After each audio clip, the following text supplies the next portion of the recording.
Hey everyone, I'm Dan. The groom said there were no restrictions for content or length, so just forget about your programs and settle in. We are starting at 9 years old, summer. My brother, Mike, and I at the neighborhood gas station.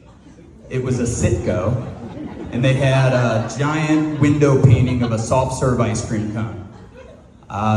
One thing led to another, there was a dare, and Mike is scratching a dirty word inside the ice cream cone.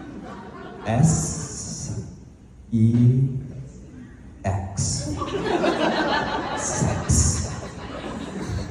Mike bolted out of there, didn't matter. Those Citgo guys knew everybody.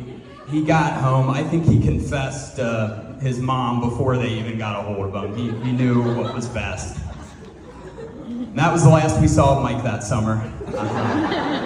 But thankfully there were many more summers after that. I spent almost every day down at his house into the evening. We played basketball in the driveway. We played tennis in the streets with an invisible net. Didn't lead to any arguments. Card games on the front porch. We'd walk up to Phillips Swim Club, trips to Kings Island. It was everything a childhood is supposed to be. Toward the end of one of those summers, I remember clear as day, Barb talking to another parent about how quick the break had gone. And I didn't get it. It was the first time I realized that time works differently, when you're a kid versus an adult. Sure enough, she was right, and we grew and we grew all the way through high school and beyond. We still hung out at Mike's house all the time, but our activities were a little less innocent.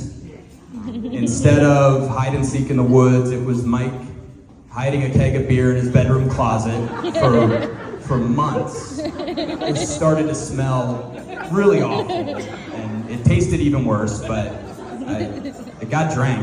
I don't know what happened to it. Instead of backyard campouts, we would host something called Funnel Fest. I will not elaborate. Let's just say no one ever beat Mike Wallet at a Funnel Fest. If they would have, they probably would have been hospitalized. Barb and John, they've been making me call them that since I was 5. But they have the patience of saints, but they have their limits.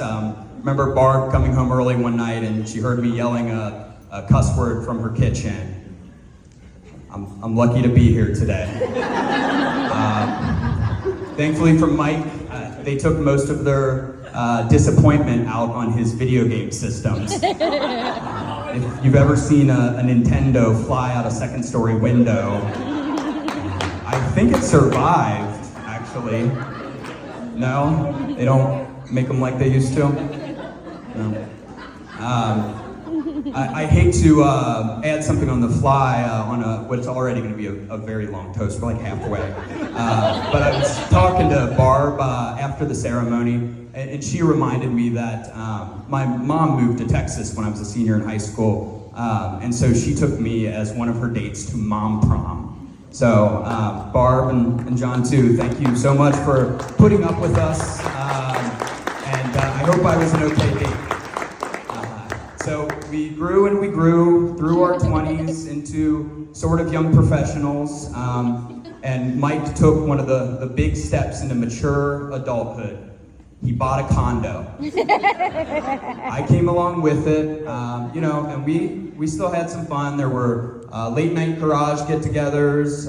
There was a bunch of unruly college kids in the unit next door. Mike would put on these massive 4th of July parties. One year, so big, the cops came just to watch the fireworks. The HOA did not like us. And around this time, I started dating a wonderful young woman named Jessica. We got more serious, and to prove my commitment to my relationship with Mike, we moved her in with us. And that lasted a while. Jessica made it very clear, we got engaged, that if we hadn't had our own place by the wedding, I was coming home from the honeymoon alone. So We made it with like 5 days to spare. We got married, and I never saw Mike again. I don't know what he's been doing the last 6 years. You gotta ask some of the new guys. I really don't know. Until last summer, he brought Elizabeth to one of our much more mature, grown-up adult summer parties. Elizabeth, it was clear right away, you're a great match. You know, like a lot of us, that Mike puts on a good front, but you know, he's sweet, he's sensitive, he's a devoted partner. I hope he loves you as much as he loves UK basketball. Maybe a little less, because that's not healthy. He doesn't love me that much. But I'm excited to have you in our lives as a friend, as a couple, and I'm really excited to see you get a matching Slipknot tattoo. Right there. Maybe on the honeymoon. In all seriousness, if Mike's ever too much to handle, if he's being too difficult, call his mom. Yes. She will be there before you hang up the phone, and she'll set him straight. Mike Wallet, I'll love you forever. Not because you're a great guy. You're okay. But some part of me will always be 9 years old, my flip-flops smacking the pavement, walking down to your house for another summer day. So, remember, life changes, friends don't. Mikey, you're all grown up. Cheers to the newlyweds. I have about another hour of unedited, if you want to find me later, you can get the deleted scenes. Hey, we got the under.